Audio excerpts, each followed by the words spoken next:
High എനർജിയിൽ തങ്ങളുടെ team season തുടങ്ങുമെന്ന് പ്രതീക്ഷിച്ച ചെന്നൈ സൂപ്പർ കിങ്സ് ആരാധകർ ഇപ്പോൾ കൺഫ്യൂഷനിലാണ്. ഗുവാഹത്തിയിലെ ബരസ്പരയിൽ നിന്നും ചെപ്പോക്കിലെത്തുമ്പോൾ പല കാര്യങ്ങളിലും പുരോഗതിയുണ്ട്. പക്ഷേ അന്തിമഫലം തോൽവി തന്നെ. ചെന്നൈ ആരാധകർ എന്ന് പറയുമ്പോൾ അതിൽ കാലങ്ങളായുള്ള ചെന്നൈ ഫാൻസും സഞ്ജുവിനോടൊപ്പം എത്തിയ പുതിയ ആരാധകരും ഒരുപോലെ ഉൾപ്പെടും. കിരീടങ്ങളും സിംഹാസനങ്ങളും തിരിച്ചുപിടിക്കാൻ ഈ ടീം മതിയോ എന്ന് ചെന്നൈ ആരാധകർ ഇപ്പോൾ സ്വയം ചോദിച്ചു തുടങ്ങിയിട്ടുണ്ട്. 209 എന്നത് ഒരു മോശം സ്കോറല്ല, പ്രത്യേകിച്ചും ചെപ്പോക്കിൽ. പക്ഷേ ചെന്നൈ ബോളിംഗ് തുടങ്ങിയപ്പോൾ തന്നെ ഇതൊരു മോശം സ്കോറാണെന്ന് തോന്നിച്ചു. അതുകൊണ്ട് തന്നെ ചെപ്പോക്കിലെ തോൽവിക്ക് ശേഷം വാർത്താ സമ്മേളനത്തിനെത്തിയ സ്റ്റീഫൻ ഫ്ലെമിങ്ങിനെ കാര്യമായി മറുപടി പറയേണ്ടി വന്നത് ബോളിംഗ് യൂണിറ്റിനെ കുറിച്ചാണ്. പ്രത്യേകിച്ചും ബോളർമാരെ തെരഞ്ഞെടുക്കുന്നതിൽ ലേലത്തിൽ തെറ്റിയോ എന്നാണ് ഫ്ലെമിങ്ങിന് നേരെ ഉയർന്ന ചോദ്യം. വിശ്വസിക്കൂ, ഞങ്ങൾ എല്ലാ കാര്യങ്ങളും കൃത്യമായി പരിശോധിച്ചതാണ്. IPL ലേലത്തിന് മുന്നോടിയായി ചെന്നൈ സൂപ്പർ കിങ്സ് സ്വീകരിച്ച ബോളിംഗ് തന്ത്രത്തെക്കുറിച്ചുള്ള ചോദ്യത്തിന് മറുപടിയായി head coach Fleming പറഞ്ഞതിങ്ങനെയാണ്.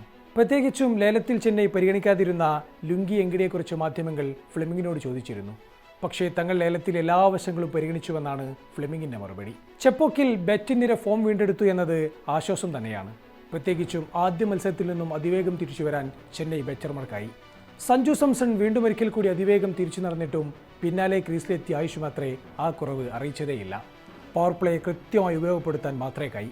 Batting coach Mike Hussey Ayush മാത്രയെ കൂടുതൽ മിനുക്കിയെടുത്തിട്ടുണ്ടെന്ന് ആ ഷോട്ടുകളിൽ നിന്നും വ്യക്തമാണ്. മാത്രയെ കത്തിക്കയറുമ്പോൾ ഗെയ്ക്വാദിന് കാര്യമായ റോൾ ഉണ്ടായിരുന്നില്ല. 11 മുതൽ 14 വരെയുള്ള ഓവറുകളിൽ ഋതുരാജ് മാത്രയെ, കാർത്തിക് ശർമ്മ എന്നിവരുടെ വിക്കറ്റുകൾ വീണിട്ടും ചെന്നൈ 200ലേക്ക് ഉയർന്നതിന് നന്ദി പറയേണ്ടത് സർഫറാസ് ഖാനോടാണ്. 15ാം ഓവറിൽ അർഷദീപിനെ അടിച്ചുകൊണ്ടുള്ള സർഫറാസിന്റെ കൗണ്ടർ പഞ്ച് പഞ്ചാബിനെ ഞെട്ടിച്ചു എന്ന് പറയാം. അതിൽ തന്നെ അദ്ദേഹം റൺസ് കണ്ടെത്തിയ രീതി വളരെ കൗതുകമുണ്ടാക്കുന്നതാണ്. നല്ല പന്തുകളെപ്പോലും സർഫറാസ് ബുദ്ധിപരമായി ബൗണ്ടറിയിലേക്ക് തിരിച്ചുവിട്ടു. വെറും 75 ലക്ഷം ബേസ് പ്രൈസിന് ചെന്നൈയിലെത്തിയ സർഫറാസ് ഖാൻ തൻ്റെ മൂല്യവും ടാലൻറ്റും പ്രദർശിപ്പിച്ചുകൊണ്ടേയിരിക്കുകയാണ്. കൂടെ ശിവൻ ദുബെ തൻ്റെ സ്റ്റൈലിലേക്ക് ഉയർന്നതോടെ ചെന്നൈ 200 പിന്നിട്ടു. 2024 ഏപ്രിലിന് ശേഷം ഇതാദ്യമായാണ് ചെപ്പോക്കിൽ 200+ സ്കോർ പിറക്കുന്നത്. പക്ഷേ ഈ സ്കോറുമായി പന്തെറിയാൻ വന്ന ചെന്നൈയുടെ കണക്കുകൂട്ടലുകളെല്ലാം തെറ്റിക്കാൻ പ്രിയാൻ ഷാരയ്ക്ക് വേണ്ടി വന്നത് 11 പന്തുകൾ മാത്രം. എത്ര മനോഹരമായാണ് അയാൾ പന്തുകൾ പിച്ച് ചെയ്തത്. 2ാം ഓവറിനായി പന്തെറിയാൻ വന്ന മാറ്റ് ഹെൻറി അയാളുടെ ബാറ്റ് സ്പീഡ് കണ്ടൊന്ന് പതറിക്കാണണം. പിന്നാലെ 4ാം ഓവറിൽ മാറ്റ് ഹെൻറി പ്രിയാൻഷിനെ ക്ലീൻ ബൗൾഡാക്കിയെങ്കിലും പ്രിയാൻ ഷപ്പോയേക്കും തൻ്റെ ജോലി ചെയ്തു തീർത്തിരുന്നു. 11 പന്തിൽ 39 റൺസ്. പഞ്ചാബ് ആഗ്രഹിച്ച തുടക്കം. പക്ഷേ പ്രഭ് സിമ്രാൻ കൂപ്പർ കനോലി സഖ്യവും മോശമാക്കിയില്ല. ബിഗ് ബാഷ് താരങ്ങൾ IPLൽ മോശമാകുന്നു എന്ന ചീത്തപ്പേര് കനോലി 2ാം മത്സരത്തിലും തിരുത്തുന്ന ചിത്രം.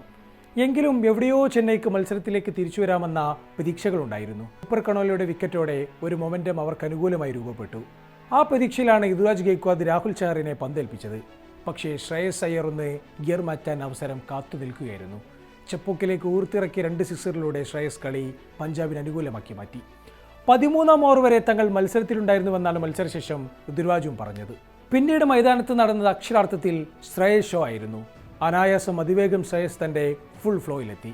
ഒടുവിൽ ശ്രേയസിന് കൊടുക്കാനുള്ള വൈഡ് പ്ലാൻ ഫലിച്ചെങ്കിലും സമയമേറെ വൈകിയിരുന്നു. പിന്നാലെ നേഹൽ വധേരയും മടങ്ങിയെങ്കിലും ശശാങ്കും സ്റ്റോയിനിസും പിന്നെയും അവിടെ ബാക്കിയുണ്ടായിരുന്നു. മാർക്കോ യാൻസന് ബാറ്റ് എടുക്കേണ്ടി വന്നതേയില്ല. ഒടുവിൽ പഞ്ചാബിന് തുടർച്ചയായ 2ാം ജയം, ചെന്നൈക്കോ തുടർച്ചയായ 2ാം തോൽവിയും. ബോളിംഗിൽ തന്നെയാണ് ചെന്നൈക്ക് പാളുന്നതെന്ന് വ്യക്തം. ഓവർസീസ് പേസറായ മാറ്റ് ഹെൻറി 4 ഓവറിൽ കൊടുത്തത് 54 റൺസാണ്. പന്തെടുത്ത എല്ലാ ബോളർമാരുടെയും എക്കോണമി 9ന് മുകളിൽ. സ്പിന്നർമാരുടെ സ്വർഗ്ഗഭൂമിയായ ചെപ്പോക്കിൽ രാഹുൽ ചാർ 4 ഓവറിൽ കൊടുത്തത് 46 റൺസാണ്. നൂർ അഹമ്മദ് 38 റൺസും കൊടുത്തു. സ്പിന്നർമാർക്ക് വിക്കറ്റൊന്നും കിട്ടിയതുമില്ല. എന്നാൽ മറുവശത്ത് പഞ്ചാബിനായി ചഹൽ കൃത്യമായി പന്തെറിയുന്നതും കണ്ടു. സംഗതി 2 മത്സരമേ ആയിട്ടുള്ളൂ. പക്ഷേ പഞ്ചാബ് കൃത്യമായ സൂചനകളാണ് ഈ സീസണിലും നൽകുന്നത്. കഴിഞ്ഞ സീസണിൽ കുതിച്ചുപാഞ്ഞ അതേ ടീം അതുപോലെ തന്നെ പഞ്ചാബിനുണ്ട്. ശ്രേയസിനെ പോലൊരു ക്യാപ്റ്റനും പോണ്ടിങ്ങിനെ പോലൊരു കോച്ചുമുള്ള പഞ്ചാബ് ടൈറ്റിൽ ചാലഞ്ച് തന്നെയാണ് ലക്ഷ്യമിടുന്നത് എന്ന് വ്യക്തം. മികച്ച ബാറ്റിംഗ് ഡെപ്തിനൊപ്പം കൊള്ളാവുന്ന ബൗളിംഗ് ലൈനപ്പും ഓൾറൗണ്ടർമാരും പഞ്ചാബിനെ കരുത്തരാക്കി മാറ്റുന്നു. എന്നാൽ ചെന്നൈയോ ആകെത്തുകയിൽ ടീമിലൊരു മിസ്സിംഗ് എലമെൻ്റ് ഉണ്ട്. ടീം ലൈനപ്പ് ഇനിയും കൃത്യമായിട്ടില്ല. 2 ഓവർസീസ് താരങ്ങളെ മാത്രം വെച്ചിറങ്ങുന്നതാണ് പഞ്ചാബിനെതിരെ കണ്ടത്. കഴിഞ്ഞ മത്സരത്തിൽ തിളങ്ങിയ ജാമി ഓവർട്ടന് സ്പേസ് കിട്ടിയില്ല. നഥാൻ എല്ലിസ് പരിക്കേറ്റ് പുറത്തുപോയ സാഹചര്യത്തിൽ ഇനി കണ്ണ് സ്പെൻസർ ജോൺസണിലേക്കാണ്. പക്ഷേ അതും എത്രത്തോളം വിശ്വസിക്കാവുന്ന ബോളറാണെന്ന ചോദ്യം ബാക്കിയുണ്ട്. മികച്ച ഫോമിലുള്ള വിൻഡി സ്പിന്നർ അഖേൽ ഹുസൈനും അവസരം കാത്തിരിക്കുന്നു. ബാറ്റ് നിരയിലേക്ക് ബ്രെവിസും ധോണിയും എത്തിച്ചേരാനുണ്ടെന്നത് ചെന്നൈക്ക് കോൺഫിഡൻസ് ആണ്. പുതിയൊരു ട്രാൻസ്ഫോർമേഷൻ ഘട്ടത്തിലുള്ള ചെന്നൈക്ക് എല്ലാം ശരിയാകാൻ സമയമെടുക്കുമെന്ന് ഉറപ്പ്. പക്ഷേ വൈകുന്തോറും ക്യാപ്റ്റനും കോച്ചുമെല്ലാം ചോദ്യം ചെയ്യപ്പെടുമെന്ന് ഉറപ്പാണ്.